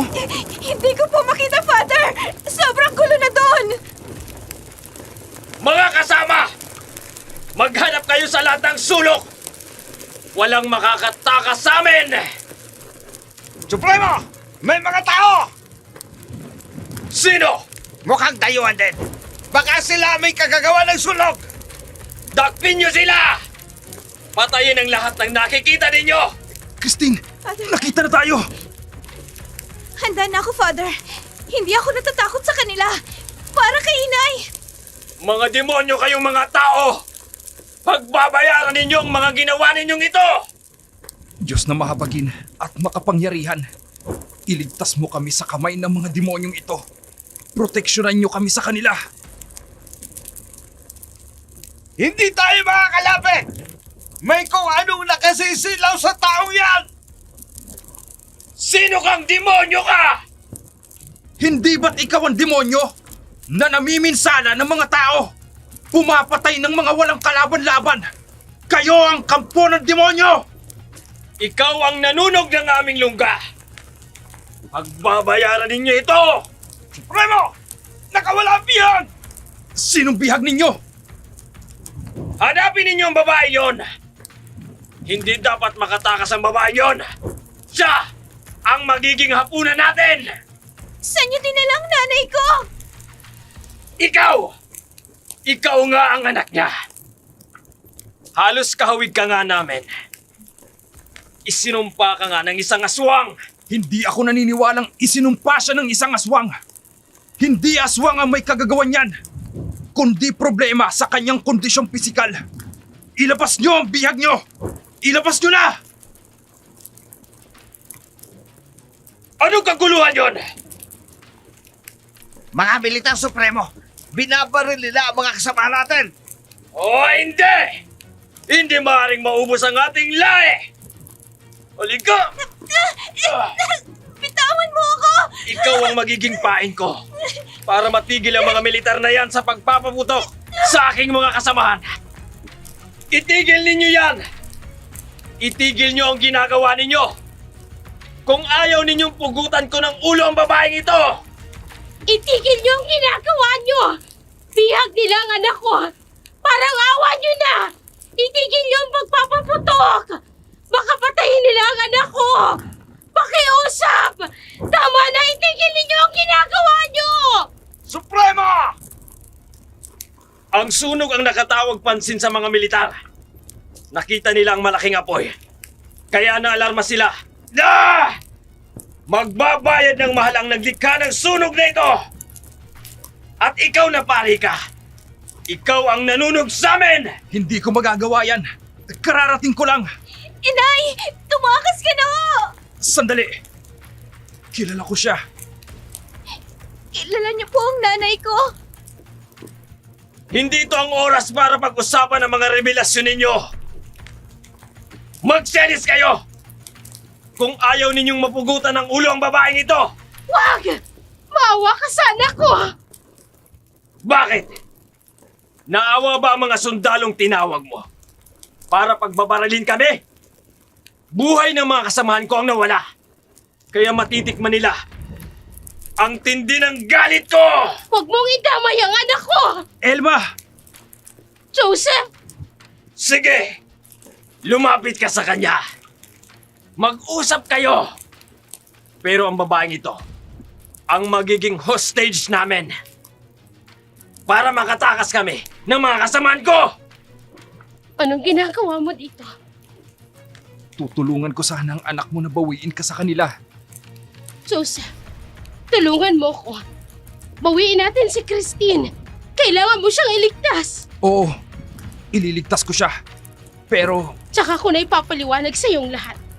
Basta gawin na lang natin para mabawi natin sa kanilang anak ko. Sa tulong ng mga militar at ng grupo ni Alicia, ligtas nilang nabawi si Christine at si Elma sa kamay ng mga aswang.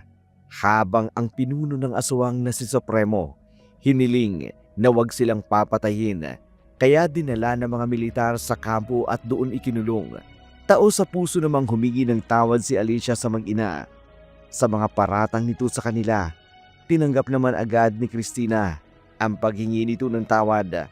Ang grupo naman ni Alicia, masayang makitang maraming aswang ang namatay. Sa puso nila, nabigyan ng hustisya ang pagkamatay ng kanilang kapamilya. Salamat po sa Diyos at ligtas tayong lahat, Inay. Oo, anak. Salamat din kay Father Joseph. Kung wala siya, baka kung ano nang nangyari sa akin, mabuti na lang talaga at naisipan yung puntahan ako. Father, okay lang po kayo? Parang tahimik po kayo simula kanina. Joseph, ito na ang tamang panahon para malaman mo ang totoo. kinakabahan man ako. Pero alam ko na ang katotohanan ang magpapalaya sa akin. Ano pong totoo? May hindi po ba ako nalalaman? Anak, si Father Joseph. Siya ang ama mo. Ano po? Pero sabi niyo po namatay ng papa ko sa aksidente. Nagsinungaling ako, anak. Ginawa ko yun para protektahan kayo pareho. Para hindi magkaproblema sa pagpapari niya. Christina, nang una kitang makita, alam ko agad na may koneksyon tayo. Ang kondisyon mo, hereditary yan. Ang lola ko noon ay may ganyan ding sakit. Kaya pala, parang kilala na kita noon pa man, Father. Hindi lang yun, anak. May paraan pa para gumaling. Ang lola ko, naipagamot niya ang sakit na yan. May mga espesyalista sa Maynila na nakagagamot niyan. Totoo po ba? Gagaling pa ako? Pasensya na kayo. Kaya ako naghanap ng aswang. Kasi akala ko yun ang paraan. Hindi ko alam na may modernong gamot na pala. Walang dapat ipagpatawad, Elma. Ginawa mo lang ang sa tingin mong tama para sa anak mo. Pero Father, papaano na po ang pagpapari niyo? Hindi ho ba magkakaroon ng problema? Anak, Sa loob ng mga taong ito, marami akong natutunan. Ang pamilya ay ministeryo din. Hindi lang sa simbahan ng Katoliko pwede maglingkod sa Diyos. Joseph, hindi mo kailangan. Hindi, Elma. Desisyon ko ito. Maraming paraan para makapagpatuloy sa paglilingkod sa Panginoon. May mga Protestant churches. May mga community ministries. Ang Diyos ay hindi limitado sa isang denomination lang. Ibig niyo hubang sabihin, Ibig kong sabihin, pipiliin kong buuin ang pamilya natin. Maghahanap ako ng ibang paraan para makapagpatuloy sa paglilingkod sa Diyos. Bilang ama, bilang asawa, at bilang ministro sa ibang kapasidad. Sigurado ka ba? Hindi mo pagsisisihan? Lahat ng nangyari, ang pagkakakilala ko sa inyo, hindi aksidente. Ito ang plano ng Diyos para sa akin. Sa amin. talaga ho, hindi pa rin po ako makapaniwala. May papa na ako at gagaling pa ako. At magkakaroon ka pa ng normal na buhay, anak. Pupunta tayo sa Maynila para magpagamot. At tapos, magsisimula tayo ng bagong buhay bilang pamilya. Salamat, Panginoon. Sa wakas, kumpleto na ang pamilya namin. Panginoon, salamat sa pagbibigay ninyo sa akin ng pamilyang ito. Gabayan niyo kami sa bagong simula na ito at ipakita ninyo sa akin kung paano ko kayo paglilingkuran sa pamamagitan ng pagmamahal ko sa pamilya ko. Amen. Amen. Ngayon, umuwi na tayo. Umuwi na tayo sa ating bagong simula. Nagtapos ang kwento ni Christine sa paghahanap niya hindi lamang ng lunas sa kanyang kondisyon, kundi ng kumpleto niyang pamilya. Ang sakit ni Christine ay tinatawag na lipoma, isang kondisyon sa katawan kung saan meron itong bukol na gawa sa taba sa kanyang likod at sa kanyang mukha. Ngunit sa modernong panahon, ang lipoma, isang kondisyon na madaling magamot ng mga dalubhasang doktor sa pamamagitan ng simpleng operasyon. Hindi ito sumpa o gawa ng mga aswang, kundi isang natural na kondisyon na maaaring mangyari sa sinuman sa tulong ng wastong medikal at pangangalaga. Lubos na gagaling si Christine at magiging normal ang kanyang buhay. Ang tunay na kagalingan, pisikal man at higit sa lahat, espiritual na karamdaman.